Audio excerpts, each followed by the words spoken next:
450장 찬송하십시다. 450장.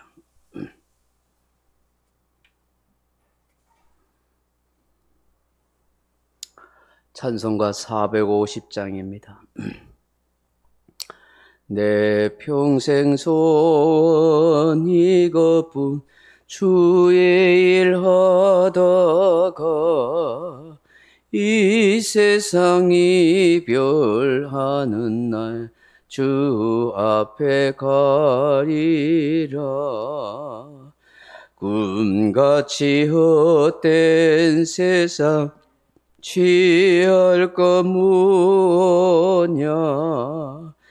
이 수고함만 하여도 헛된 것뿐일세. 불같은 시험 많으나 겁내지 맙시다. 그 주의 권능 크시니 이기고 남겠네. 금보다 귀한 믿음은 천보배 되도다. 이 진리 믿는 사람들 다 복을 받겠네. 살같이 빠른 광음을 주위에 아끼세. 온 몸과 마음을 바치고 힘써서 일하세. 아멘. 하나님 말씀 요한복음 6장 30절에서 36절 말씀까지 같이 읽겠습니다. 요한복음 6장 30절에서 36절 말씀까지 같이 읽겠습니다. 그들이 묻되 그러면 우리가 보고 당신을 믿도록 행하시는 표적이 무엇이니까? 하시는 일이 무엇이니까? 기록된 바 하늘에서 그들에게 떡을 주 먹게 하였다 함과 같이 우리 조상들은 광야에서 만나를 먹었나이다. 예수께서 이르시되 내가 진실로 진실로 너희에게 이르노니 모세가 너희에게 하늘로부터 떡을 준 것이 아니라 내 아버지께서 너희에게 하늘로부터 참떡을 주시나니 하나님의 떡은 하늘에서 내려 세상에 생명을 주는 것이니라. 그들이 이르되 주여 이 떡을 항상 우리에게 주소서. 예수께서 이르시되 나는 생명의 떡이니 내게 오는 자는 결코 줄이지 아니할 터요 나를 믿는 자는 영원히 목마르지 아니하리라. 그러나 내가 너희에게 이르기를 너희는 나를 보고도 믿지 아니하는도다 하였느니라. 아멘. 사랑하는 성도 여러분, 우리가 어릴 적에 하던 그런 놀이가 있습니다. 어릴 적 하던 놀이 가운데 여러분 돋보기를 가지고 태양빛을 투사해서 종이나 이물질을 그런 태우는 것입니다. 여러분 돋보기로 이 태양빛을 받아서 종이를 태우려고 하면 초점이 맞아야 합니다. 그렇지 않으면 아무리 돋보기를 종이에 비춰도 잘 타지 않습니다. 초점을 아주 쫙 집중해서 그 태양빛을 돋보기를 투사해서 종이에 집중해서 잘 비춰야만 그래야만 그 종이가 타게 되어 있는 것이죠. 사람의 생각이나 사고에도 초점이라는 것이 있습니다. 이 초점을 두고 우리는 흔히 그 사람의 세계관, 인생관 혹은 신앙관이라 그렇게 말하기도 합니다. 그 사람이 보고 느끼고 생각하고 또 살아가게 되는 어떤 관념이나 가치 체계를 말하는 것이죠. 이런 세계관, 인생관, 또 이 신앙관 이런 것들은 참으로 그 사람을 살아가는 데 있어서 굉장히 중요한 그런 영향을 미치게 되는 것입니다. 그러면 진리를 알고 진리를 깨닫고 새롭게 된다 했을 때는 이 두 가지를 의미한다 하는 것입니다. 여러분, 진리를 안다는 것, 진리를 깨닫게 된다는 것, 그렇게 함으로 그 사람이 새롭게 된다 했을 때는 두 가지 의미가 있다 하는 것이에요. 그 첫째가 뭐냐 하면 거듭난 인생이 된다 하는 거예요. 거듭난 인생. 여러분, 니고데모가 예수님을 찾아와서 만나고 난 뒤에 그가 새롭게 거듭난 인생이 되었습니다. 그 하나님에 대한 신앙관을 확실하게 가지게 되었고 그의 인생관과 그의 세계관이 완전히 바뀌게 된 것이죠.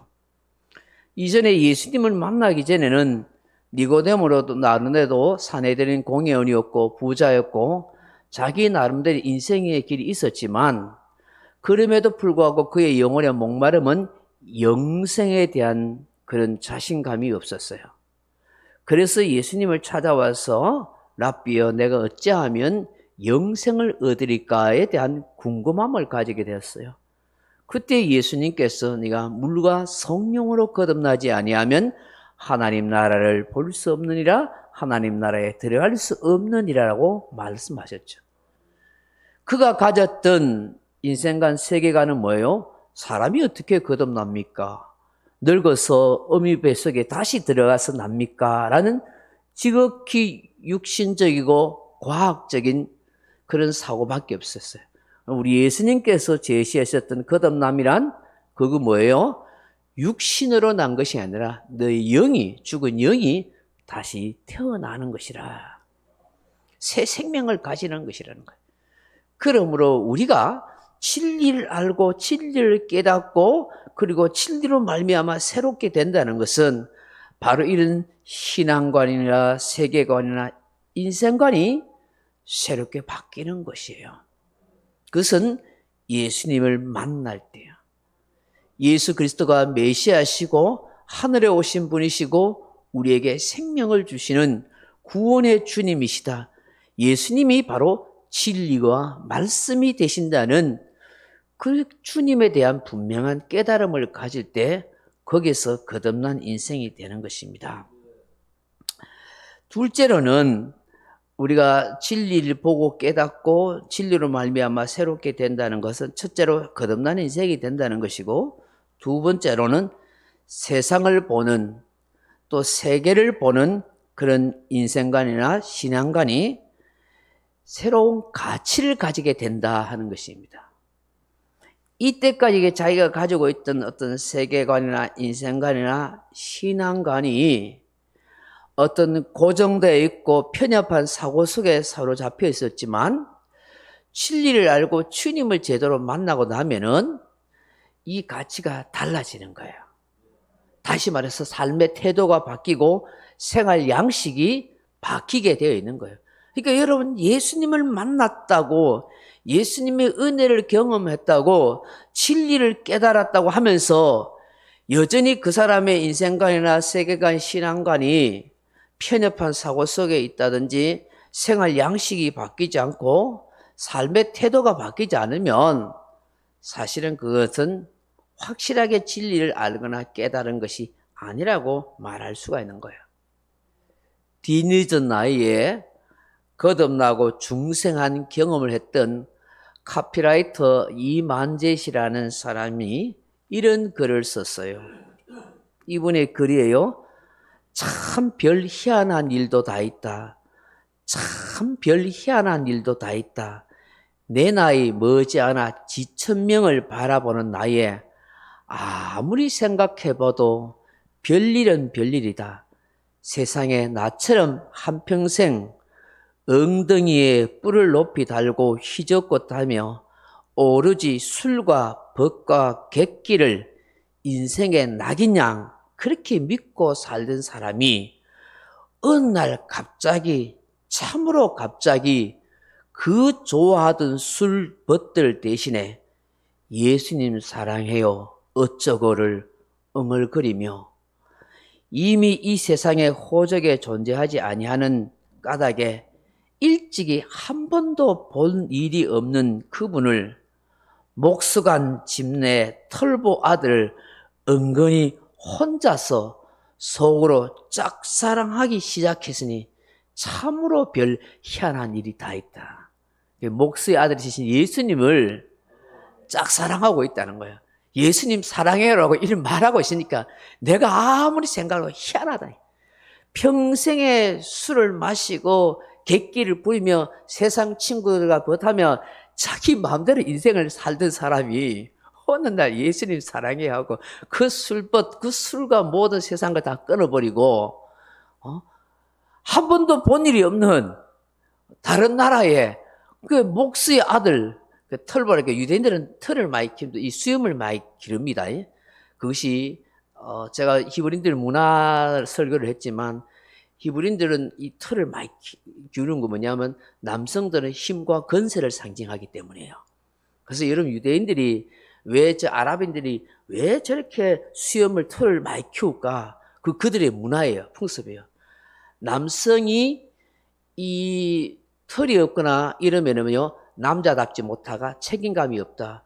부끄러움의 상징이에요. 그래서 여러분 성경에 에서는 털이 많은 사람이요 야곱은 털이 없는 매끌매끌한 사람이야. 그래서 야곱이 부끄러운 인생이었던 거야. 그래서 이삭도 왜 에서를 좋아하냐면 털이 많아서 좋은 거야. 너는 남성이야. 너는 하나님의 사랑과 축복을 받은 사람이야. 그들의 개념이었거든요. 신의 축복을 받은 사람만이 털이 많은 사람이야, 남자는. 그리고 온몸에 털이 많다. 머리칼이 길다. 왜 성경에 다윗의 아들 압살롬이 머리칼이 기냐? 그래서 이스라엘의 흠모의 대상이었냐? 머리칼이 길다 하는 것은, 머리숱이 많다는 것은 이스라엘 사람들의 문화 속에서는 이 사람은 하나님의 축복을 받은 사람이야. 이 사람만이 진짜 왕이 될 자격이 있다고 생각한 거예요. 그들의 문화를 알아야 돼요. 그래서 털이 많은 거 왜 저 중동 사람들은 별스럽게 수염을 많이 기를까? 왜 저럴까? 저들의 신의 개념, 그건 아랍권도 마찬가지예요. 이슬람도 결국은 이 기독교, 유대교에서 이렇게 나왔잖아요. 그래서 그들의 털이 많고 이런 것들은 그런 개념이란 걸 알아야 되는 거예요. 그래서 여러분, 이스라엘의 대제사장이 되는 자격 중에 하나가 수염이 이쁘게 잘 키워야 돼요. 옛날 할아버지들처럼 이만큼 키워야 돼요, 대제사장. 그래야 그게 대제사장 자격 조건 중에 하나였거든요.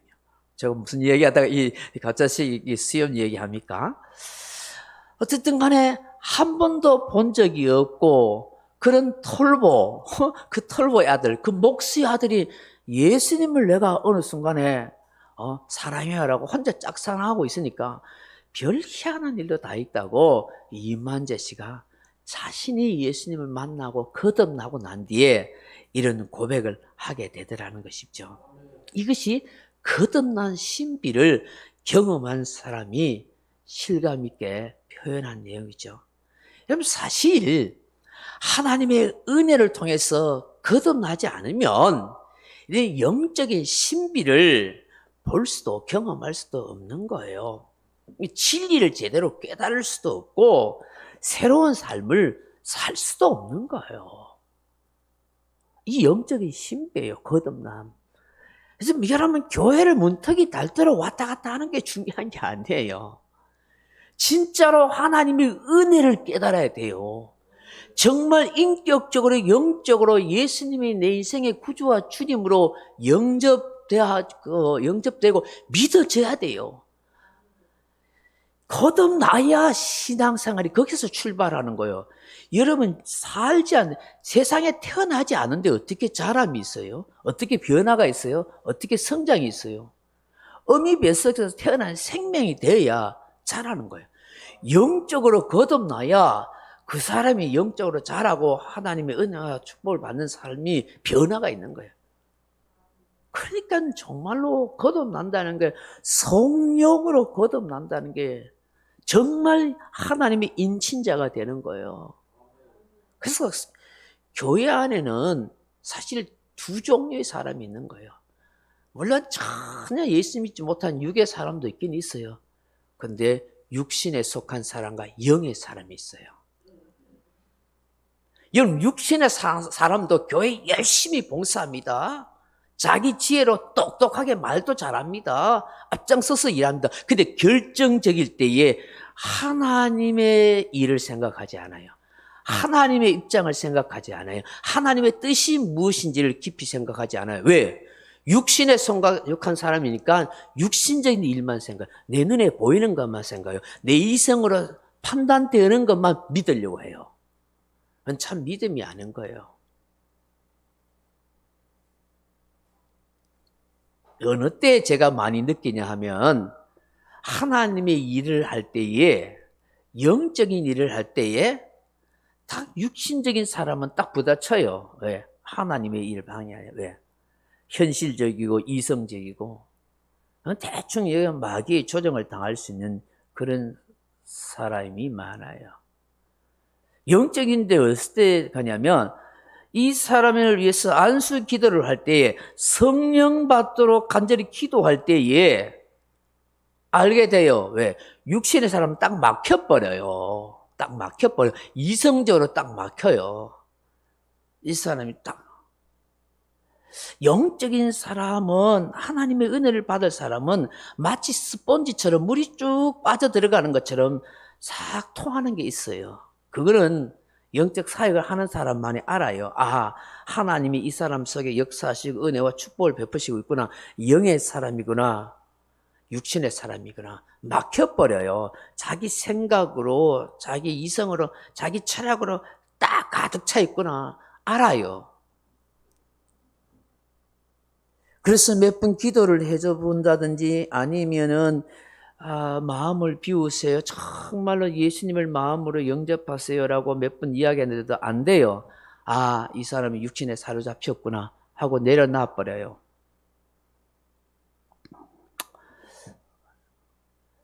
여러분, 진리를 제대로 깨닫지 못하고 새로운 하나님의 참 은혜를 받아서 새로운 삶을 살지 못하면 종교적으로 흉내 낼 수도 있고 열심히 교회 일도 할 수 있고 나름대로 인간적으로 도덕적으로 착하게 바르게 그렇게 자기 노력으로 살아볼 수는 있어요. 그러나 자기 한계에 부딪힐 수밖에 없다는 거예요.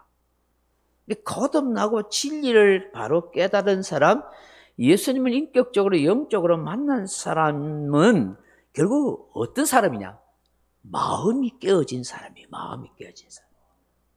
이게 중요한 거예요. 마음이 깨어진 사람이 거듭날 수 있고 진리를 깨닫고 예수님이 인격적으로 만날 수 있는. 목사님, 그럼 마음이 깨어진 사람이 뭘까요? 예수님이 팔복에서 산산보원에서 말씀하셨듯이 심령이 가난한 자가 복이 있다고. 제가 이 심령이 가난한 자에 대해서 이 아침에 다 설명을 할 수는 없겠지만, 마음이 깨어진다는 것은 내가 가지고 있던 내 가치관과 내 생각이 깨어지는 거예요. 사람은요, 생각 외에도 강한 자아를 가지고 있어요. 이 타락한 심성이, 그 심성 속에 숨어 있는 이 고집과 이 자아가 마치 강한 유리처럼 얼마나 강하게 둘러싸고 있는지 몰라요. 여러분, 이게 잘 안 깨져요.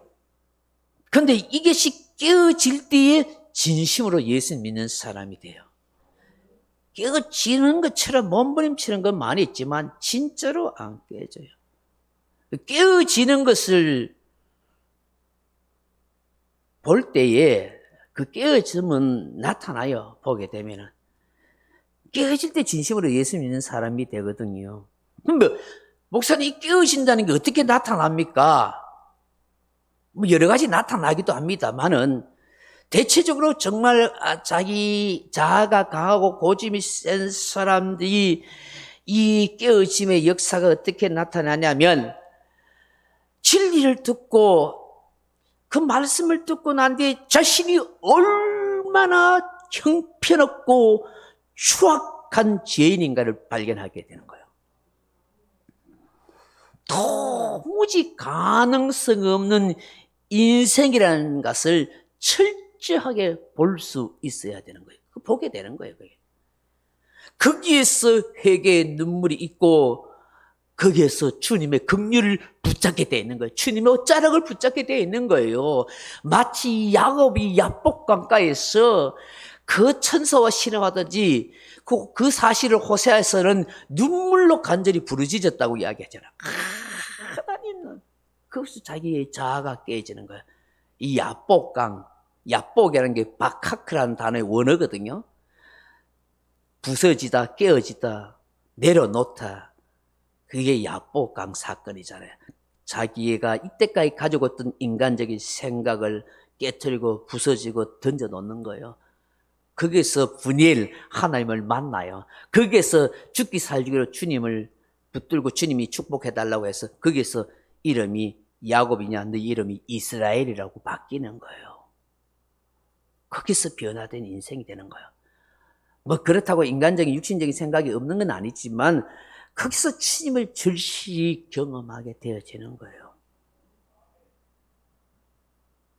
거기서부터 삶의 변화가 일어나고 거듭난 사람이 되어서 그때부터 성장이 일어나는 거예요. 근데 안타까워요. 막 인간적으로 막 몸부림치려고요. 인간적으로 막 어떻게 신앙생활 열심히 해보려고 하지만 한계에 부딪혀요. 자기가 깨어져야 돼. 자기가 깨어져야 돼. 내가 얼마나 추악한 인생인지, 얼마나 못나고 악한 인생인지, 형편한 인생이 있는지, 주님 내가 이 같은 죄인입니다. 하나님 불쌍히 여겨주세요. 그 주님 앞에 눈물로 몸부림치는 자아가 강한 삶일수록, 자기 고집대로 살아온 사람일수록 그런 깨어짐이 하나님 앞에 진실로 있어야 돼요. 성령이 강하게 역사함을 옛날에 볼 때에는 막 그냥 불이 임하면 막 떼글떼글 굴러요. 떼글떼글. 몸에서 출입 앞에 흉악한 죄인이라고 막 뭐 성령이 그렇게 역사. 그런 역사가 한 번쯤 있어야 돼요. 경험돼. 거기서 깨어져서 변화되고 하나님의 사람으로 살아가게 되는 것이죠. 여러분 지금 예수님을 찾아온 사람들은 예수님과 전혀 초점이 맞지 않습니다. 자기들의 세계관, 자기들의 가치관, 자기들의 신앙관에 묶여 있습니다. 그래서 자꾸만 자기들이 보는 표적을 구하고 어떤 일을 요구하는 거예요. 육신의 떡만을 계속 구하는 거예요. 근데 우리 예수님께서는 하늘에서 내려주시는 생명의 떡의 말씀을 이야기하는 거예요. 여러분 가치가 안 맞아요. 초점이 안 맞는 거예요. 제가 앞서서 설교 앞에 우리가 어릴 때 하던 그 돋보기 노를 이야기했잖아요. 햇빛을 쫙 비춰서 이 종이를 태우려면 초점이 맞춰야 태워지지. 아무리 이 종이를 태우려고 초점이 안 맞추면 안 태우는 거예요. 여러분 내가 라디오를 들으려면 뭐가 맞아야 돼요? 주파수가 맞아야 되는 거예요. 그래야 내가 듣고 싶은 그 라디오 방송을 듣는 거예요. 내가 하나님의 은혜를 받고 싶고 하나님의 역사심을 구하려면 하나님의 뜻과 내가 일치가 돼요. 내 뜻과 내 생각과 내 가치관을 버리고 하나님의 뜻을 구해야 돼요. 주파수가 맞는 거예요. 오늘 예수님을 찾아온 이 사람들은 그런 초점이 맞지 않아요. 그런 주님과의 주파수가 맞지 않아요. 왜? 육신의 떡만을 구하는 세니까. 주님은 하늘에서 내려온 생명의 떡이라고 말씀하는데 계속 그런 얘기만 하니까 안 되는 거예요. 그래서 이들이 이야기하는 게요. 우리 조상들이 광야에서 신비한 만나를 모세를 통해서 먹었는데 이걸 말합니까? 이야기합니다. 그때 오늘 본문에서 예수님이 뭐라고요? 그게 모세가 준 게 아니야. 하나님이 우리 조상들에게 준 떡이야. 라고 그렇게 말씀합니다. 그렇지만 우리의 조상들은 그 떡을 먹고도 죽었다. 그러나 내가 주는 떡은 어떻게 해요? 생명의 떡이라고. 오늘 본문 말씀 한번 보십시오. 본문 말씀 다시 한번 보십시오. 33절 보십시오. 하나님의 떡은 하늘에서 내려 세상에 생명을 주는 것이니라 라고 그렇게 말씀합니다. 그러자 그들이 뭐라고 말해요? 주여 이 떡을 항상 우리에게 주소서. 예수께서 이르시되 같이 읽어봅니다. 35절 예수께서 이르시되 나는 생명의 떡이니 내게 오는 자는 결코 줄이지 아니할 터요 나를 믿는 자는 영원히 목마르지 아니하리라. 아멘.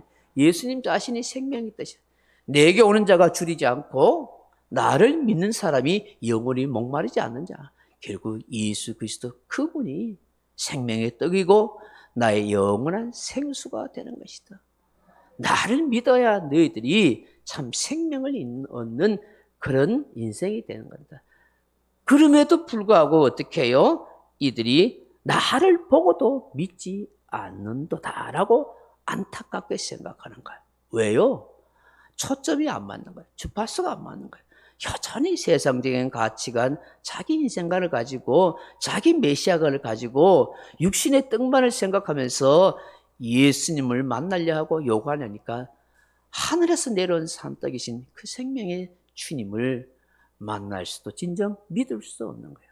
오늘 이 새벽에 주신 이 말씀을 우리가 함께 묵상하면서 정말 생명의 떡이신 예수님을 내가 믿고 날마다 영적으로 만나서 그 은혜를 풍성하게 누릴 수 있는 정말 생수의 은혜가 주로 말미암아 성령으로 내 안에 늘 넘치는 충만한 인생을 살아가게 하옵소서. 그렇게 기도하는 저와 여러분 되길 주님의 이름으로 축원합니다. 명령과 선포합니다. 1. 나는 주님의 은혜로 모든 일에 날마다 점점 더 좋아지고 있다. 나는 오늘부터 다른 사람을 비난 원망하거나 비판 판단 정죄하지 않겠습니다. 나는 하나님 다음으로 나를 사랑한다. 나는 나를 사랑한다. 교만은 독약이다. 그 어떤 경우에도 감사합니다. 나는 내 안에 살아계신 예수님 때문에 행복하다. 있을지어다. 그대로 되니라. 좋았더라. 아멘. 각자 기도하시다가 돌아가시기 바랍니다.